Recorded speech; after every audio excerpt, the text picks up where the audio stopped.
When it's time to go on an expedition to Mars, and we're allowed to take 3 things from home, I'll take a cello, a Parker ink pen, and a 27-year supply of ink. It remains to learn how to play the cello, just a dream. Play long Martian evenings near a huge porthole window, looking into the depths of the red planet.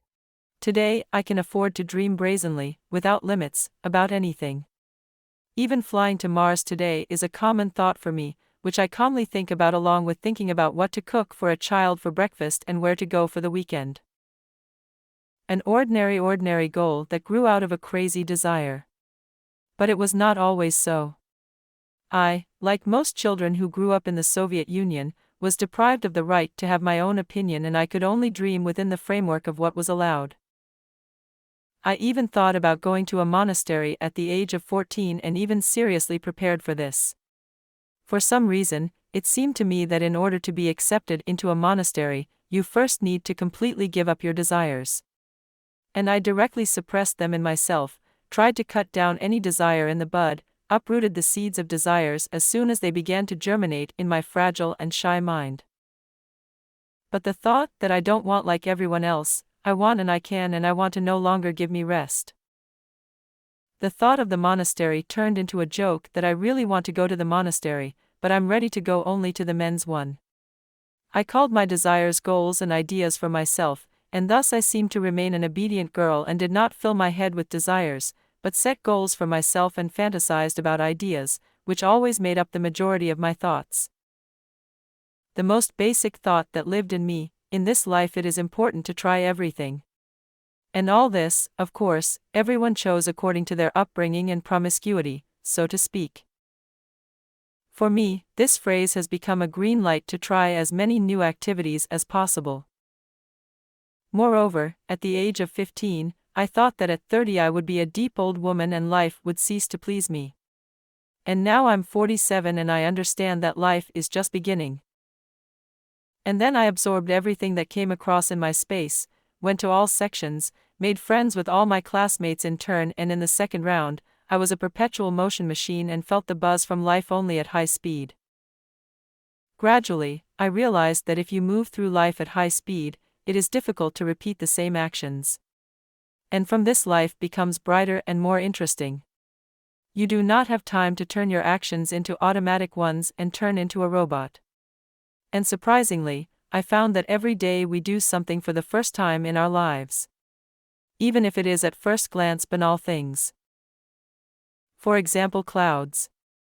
If you watch the clouds, you can see that they never repeat. Every day you see a new cloud. Every day in the morning you see a new face in the mirror. Every day on the way to work you see a new picture, because the cars next to you do not line up the same in the same row. In public transport, people always line up in different sequences. Even if you ride at the same time with the same people, the picture in front of your eyes never repeats.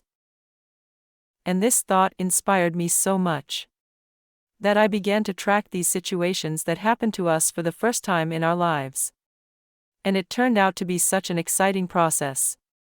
Life has ceased to be a routine, filled with new colors. And it all grew into my Situational Virginity Diary. A diary of events that we, by our actions, seem to deprive of virginity. And you can't even imagine what an amazing thing life is.